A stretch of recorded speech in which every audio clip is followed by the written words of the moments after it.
he'd like to take the opportunity to express his gladness and welcome you all in this adventure that you're on to have the opportunity to create a greater understanding of Buddhism from the in Thailand, where you have some affinity because of the being under the guidance of Ajahn Pasan and Ajahn Amaro. So this is an opportunity for you all to have had the chance to come into contact with the Buddhist teachings because of the encouragement and determination, loving kindness of the various teachers to set something up, and the lay people to support the coming into being of a monastery in America. And this is something that is very, very special. So the structure of Buddhism is set up in a way that depending on the monastics as providing leadership and example, the monks and nuns that devote their lives to practice, and then the support of dedicated upasakas, upasikas, laymen, laywomen who are similarly committed.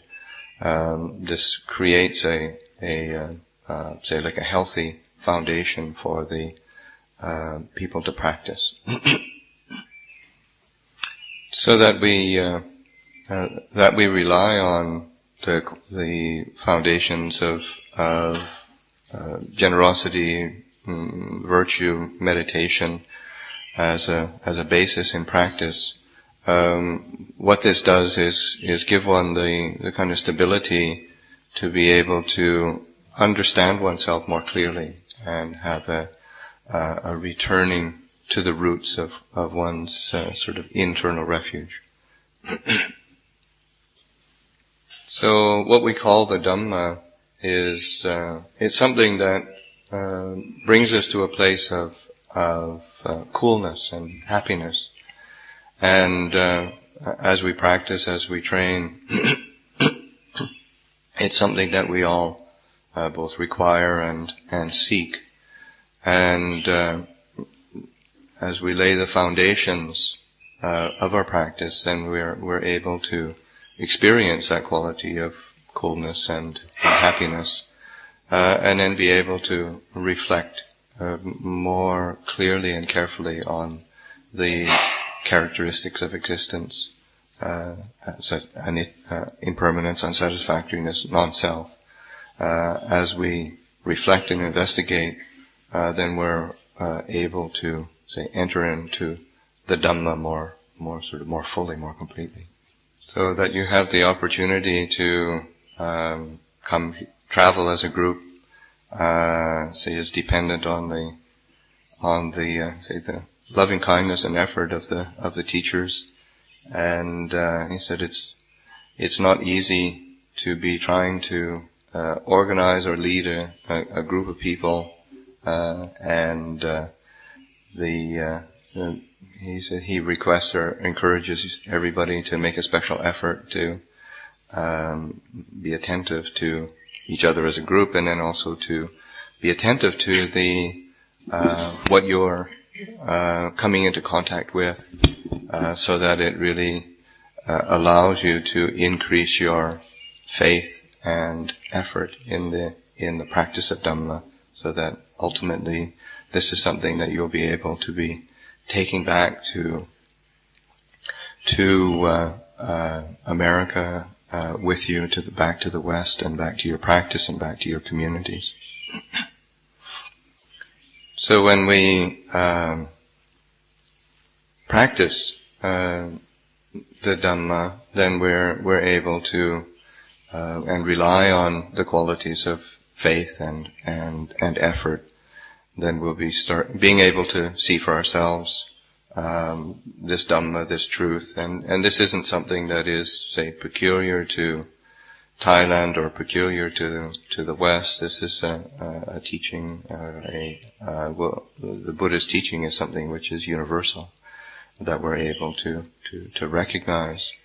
It does rely on establishing mindfulness. Mindfulness is a essential quality, that cultivation of awareness that allows one to recognize and see things clearly, and particularly reflecting on deeply into the nature of the characteristics of existence, of impermanence, unsatisfactoriness, non-self. These are aspects of truth that we recognize more clearly, and they start to open up implications that are make us very, very peaceful. So as we have faith to practice, then we have to implement that, put it into practice, and be training ourselves. The developing of the different types of meditation, whether they're techniques of tranquility or techniques of insight meditation. Actually, these are not really separate things. Ajahn Chah would never really draw a big distinction between them. It's all, these are aspects of practicing the Dhamma. Something that is important to pay special attention to is just mindfulness of breathing, and establishing the foundation of awareness in the body, and so that bringing attention and bringing awareness back into the body, back into the tangible experience of the breathing, and using that as a base, so that we can, as we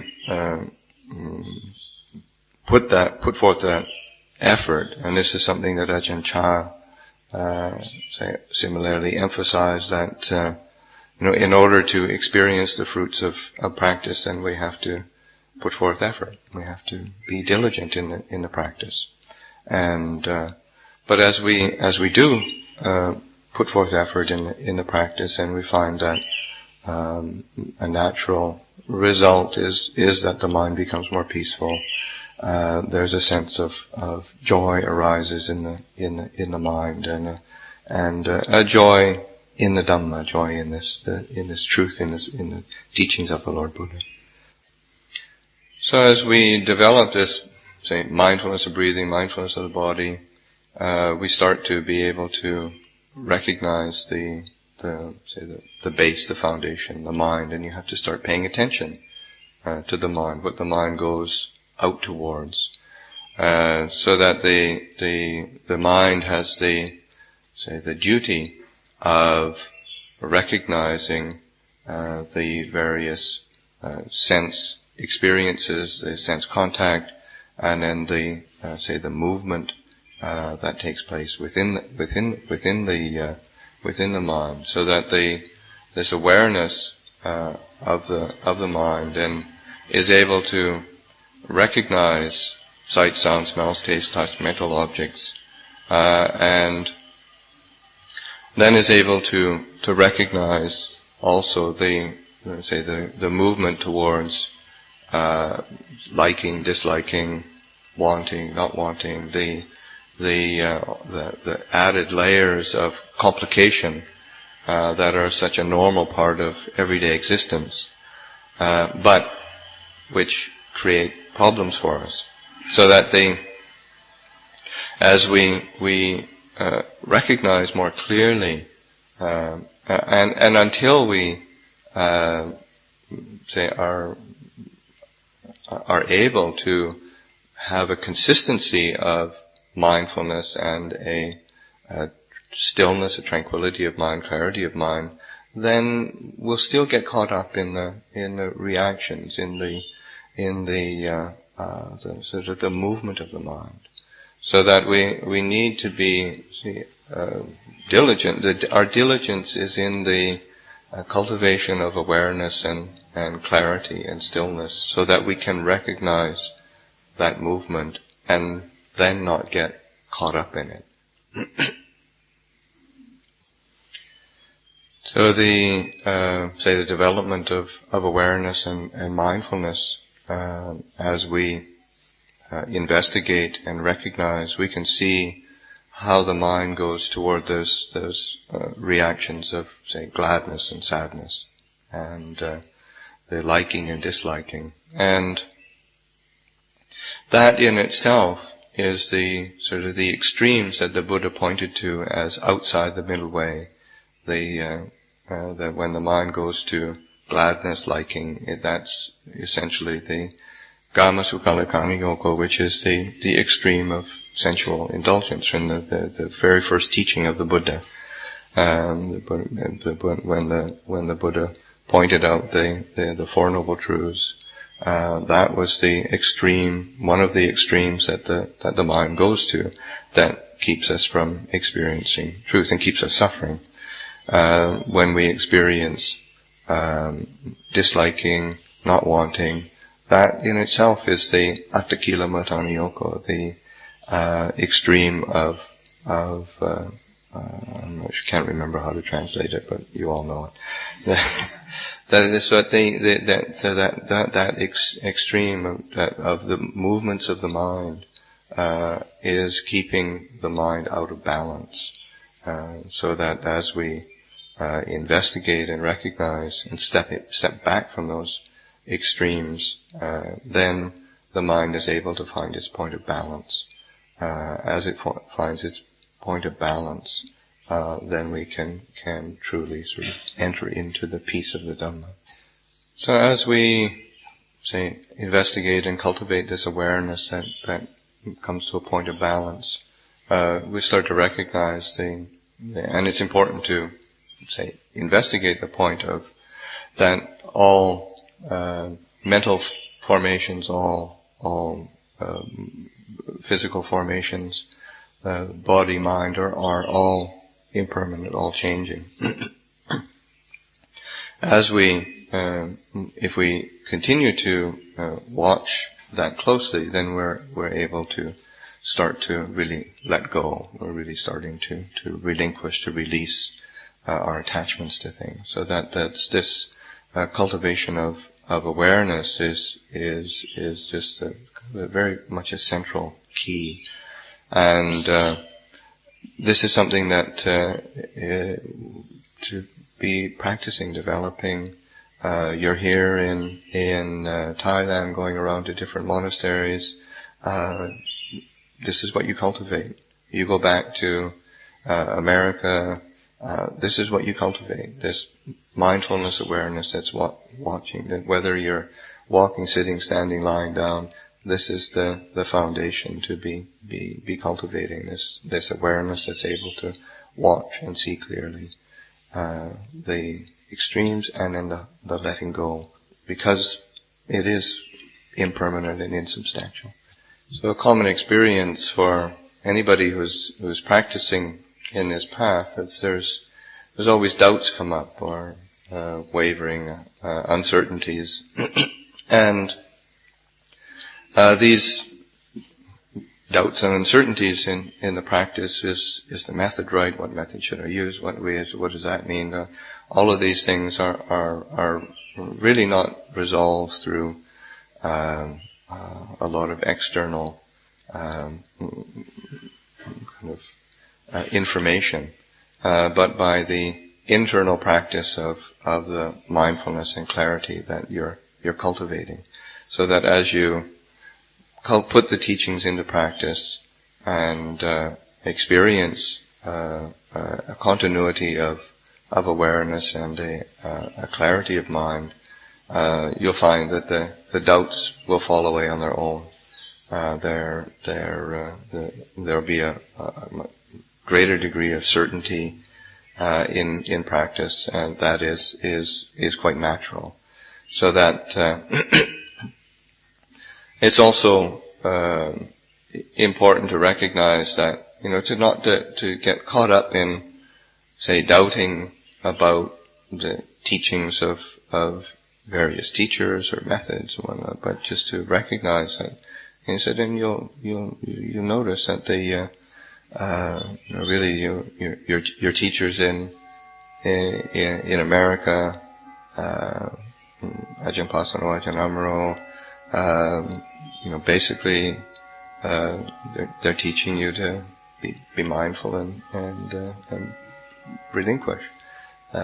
You come here to Thailand and you go to various places, and that's what you're going to get. That's the teaching that you're gonna get. It's this because this is really the way to this cultivation of mindfulness, the developing of a stillness, clarity of mind, in order to see clearly the true nature of things, and then be able to relinquish and let go. That's it. So he said that's probably enough for now, but he'd like to give the opportunity to open it up for questions if anybody has any questions they'd like to ask, or open it up for discussion. Yeah.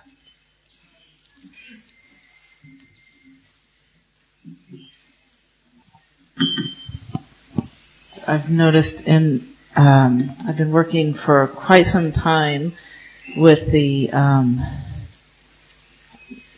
very, very knee-jerk, immediate habit of going toward delight and backing off from anything that's unpleasurable. And then where I stay in the middle of those two is how I delude myself as a habit of victimization.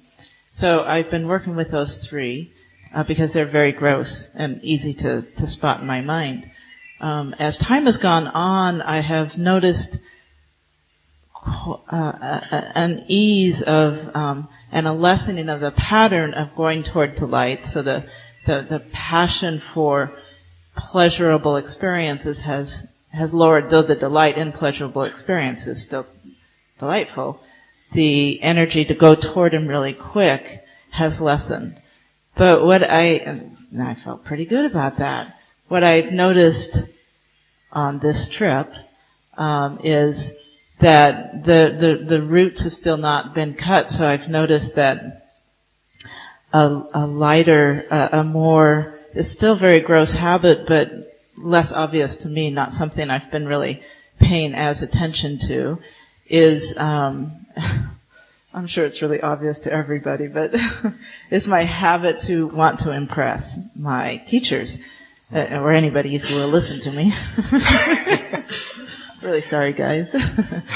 But so now I'm looking at that, and I see that so why I saw that is Ajahn Amaro had made mention to me about the movement of mind, and I've been, my habit immediately went to but I'm not going after a pleasurable thing. So what is it that my mind's moving on? I was like, obviously, he was right. I could see that my mind actually was moving, but I wasn't clear because I've been so focused on delight and that wasn't it. So anyway, I sat with that for a couple of hours. I finally realized that, I was trying to impress. I was just using words and information I had picked up before, and I was trying to impress my teacher who is in earshot.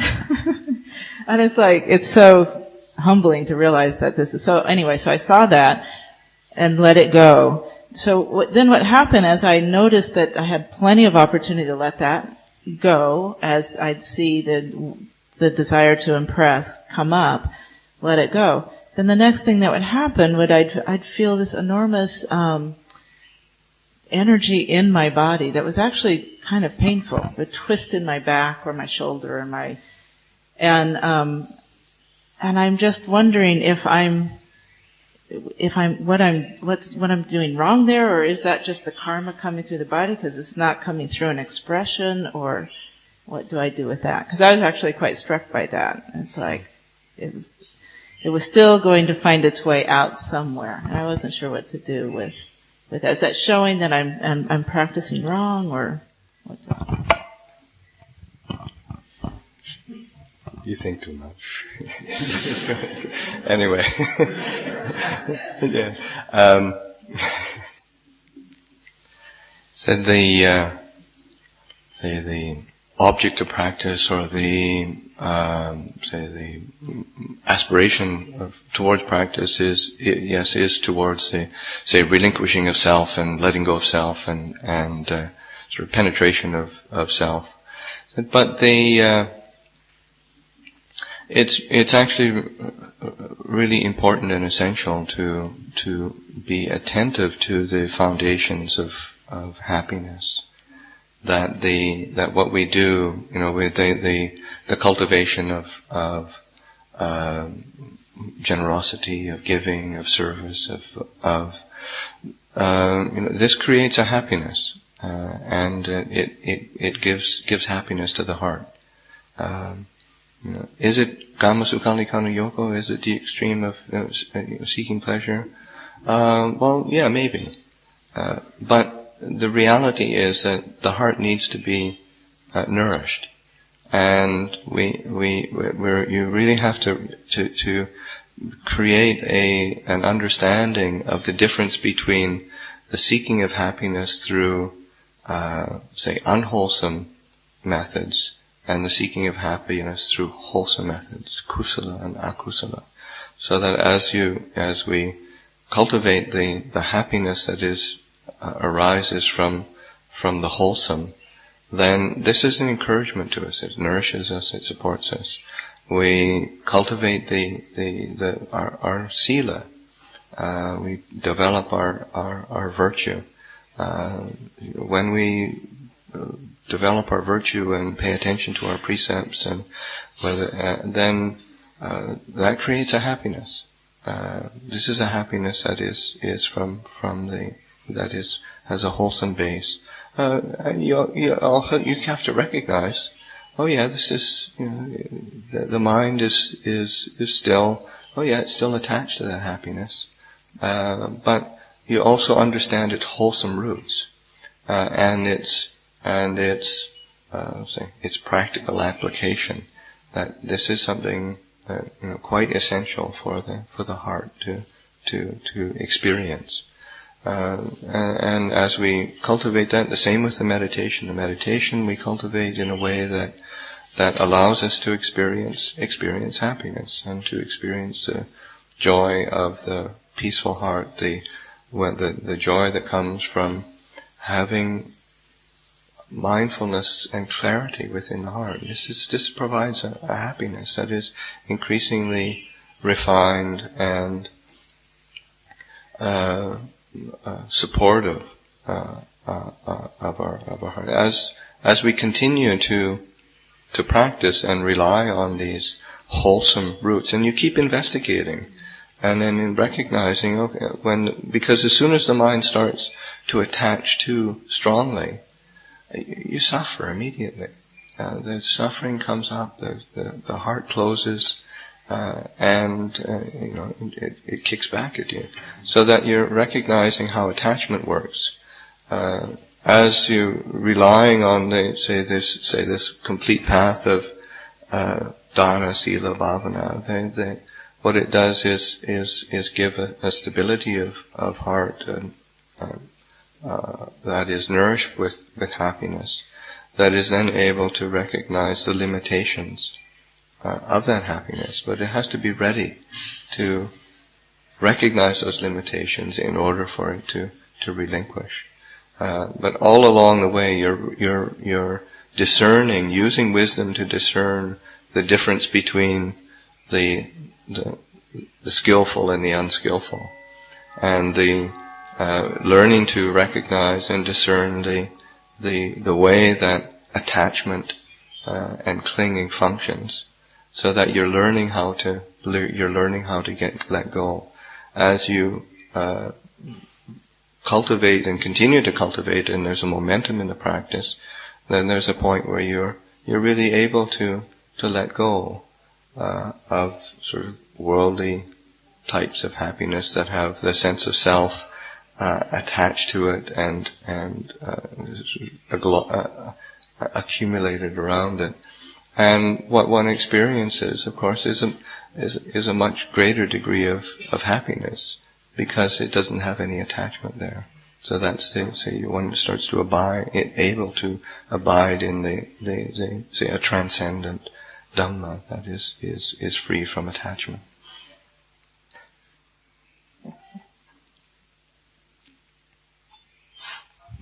Yes, Catherine.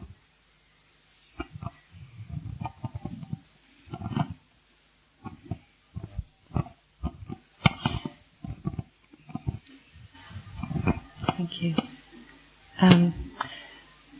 It seems that, like, a sense of separation. I often notice this. That I will often feel somehow separate from things or separate from people, and I see the antidote as a sense of connection. So like connecting to mindfulness or connecting to the breath is actually an antidote. And I just wanted to get his opinion about this, and also just to see it maybe as a form of doubting, because ultimately I can see that, we're all connected, and, of course that's the way to happiness, and yet what often comes up in the mind, somehow this is separate, that's separate, I'm separate, they're separate, in so many ways. It can be about anything. So the basic foundation that is necessary to cultivate in order to live in the world with other beings and the world as it is quality of loving kindness and metta. And this is something that we cultivate and develop, that well-wishing towards ourselves, towards others, towards the world around us. And as we keep returning to that, then it's quite ordinary that when we live in the world, and whether we're in the world of family, whether in the world of work and occupation, whether we're in the world of the monastery, we have separate lives and separate feelings, but it has to rely on, let's say, the glue for harmony or unity is that intention or volition towards loving kindness and that quality of well-wishing and caring, kindness. So that quality is also nurtured and supported by our commitment to virtue. And as we are well established in virtue and a quality of restraint, non-harming, and we might even feel like lashing out or whatever, but at least the precepts give us a container where we're not following it, not getting caught up, and as we understand and take delight in the benefits of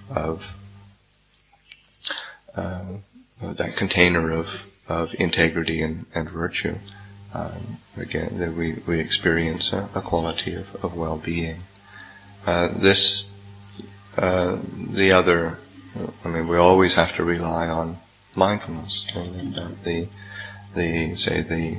mindfulness, the continuity of awareness, the ability to sustain reflective investigation of the circumstances that we're in, and being able to separate out what is wholesome, what's unwholesome, what is because it is ordinary or normal that we live with very different people and circumstances, and there isn't an evenness on that in that realm, in that area. The evenness much more comes from the internal quality of mindfulness and loving kindness. Time?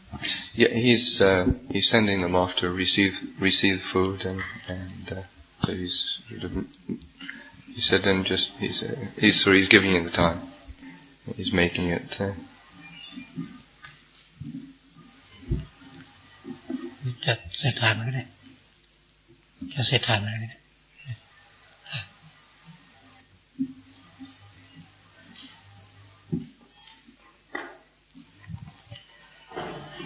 One of the things I appreciate Ajahn thoughts very, very much, and what stays with me, both from your teaching and so many of the disciples of Ajahn Chah, is the emphasis on the relinquishment and the non-attachment, and so that one sees over and over again the relentless picking up of things and identification. So I find that very helpful practice, and certainly work with that.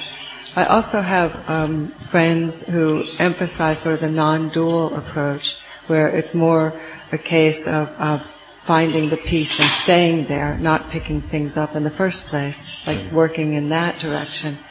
And I've resisted that. I think that there's some very important truth in that, and I just thought that Ajahn might have some thoughts about how to reconcile these two approaches that might be helpful.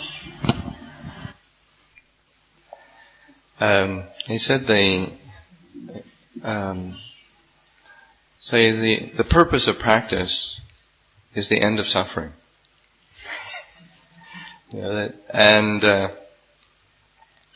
the purpose of letting go is to be able to drop suffering. And as we see the ways that we suffer, then we have to learn how to let go of it. There's one occasion when Ajahn Anan was with Ajahn Chah, and somebody asked Ajahn Chah, what's the fastest way to enlightenment? And Ajahn Chah answered, well, the fastest way is not to do anything at all. And he said that the answer was it's kind of a flippant answer to a kind of an insincere question. But also in speaking with Ajahn Chah and in reflecting, that the answer has two levels. So that the flippant sort of answer, but then also the very deep meaning to that is exactly the same. That what is the fastest way to enlightenment? Is, well, you don't do anything at all, and because the nature of the mind is that there is this purity, there is this illumined heart which is free, which if you don't do anything, there it is.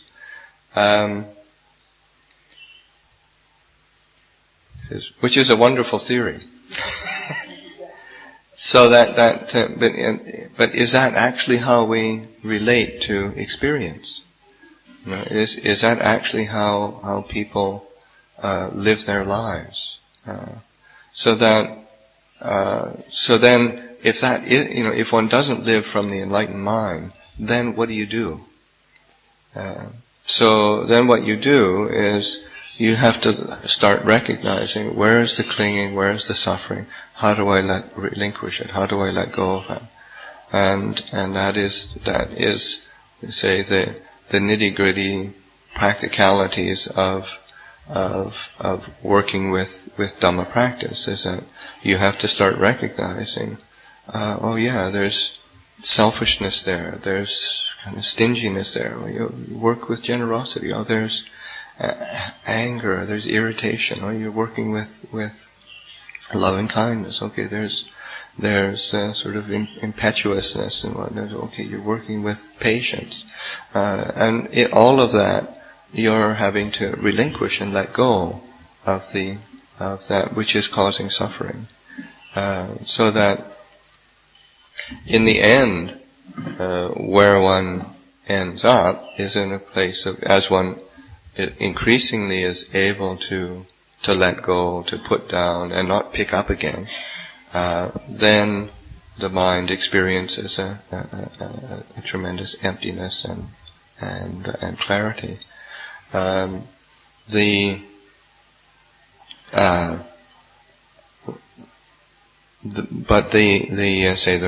reality is we actually have to practice this.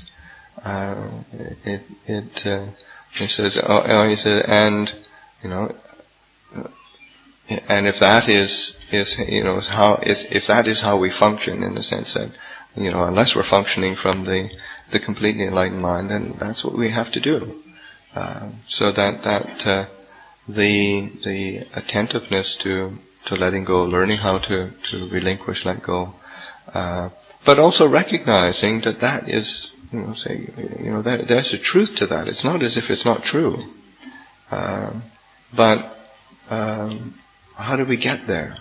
How do we reach that? How do we work with that in a day-to-day basis?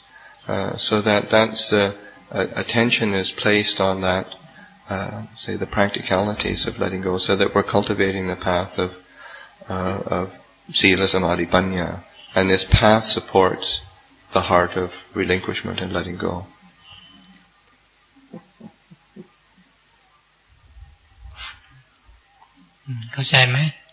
You said you understand? Yes, it's incredibly helpful. I think the relinquishment is such a practical effect.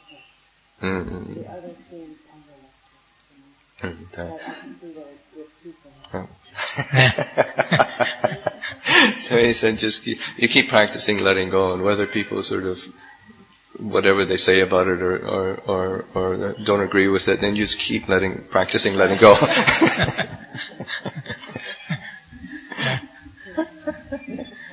So he said that in America there's way too much information. And he said it's like you've got Thai monks teaching, you've got Burmese monks teaching, you've got Sri Lankan monks teaching, you've got Tibetan monks teachings, and you listen to those teachings and you end up getting confused by it all. And he said, just keep practicing letting go.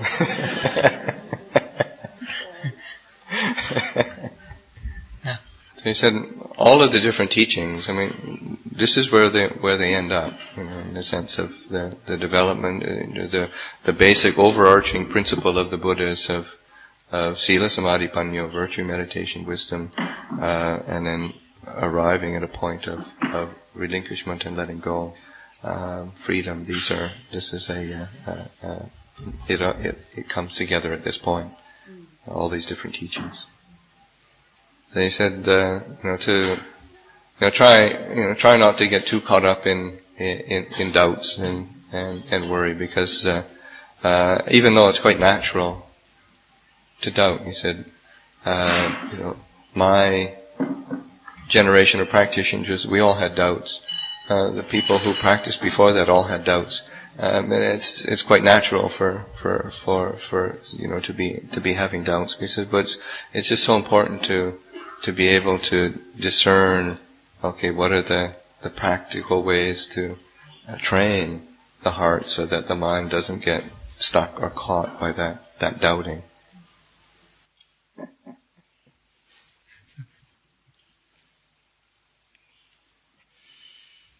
Yā thāvā rīvāhā pūrā paripūrenti sākharāṅ evam meva ito tinnaṅ etānaṅ upakapati iccitaṅ patitaṅ tumhaṅ kipameva samityattu sape pūrento saṅkapā canto panalaso yatha manicho tiraso yatha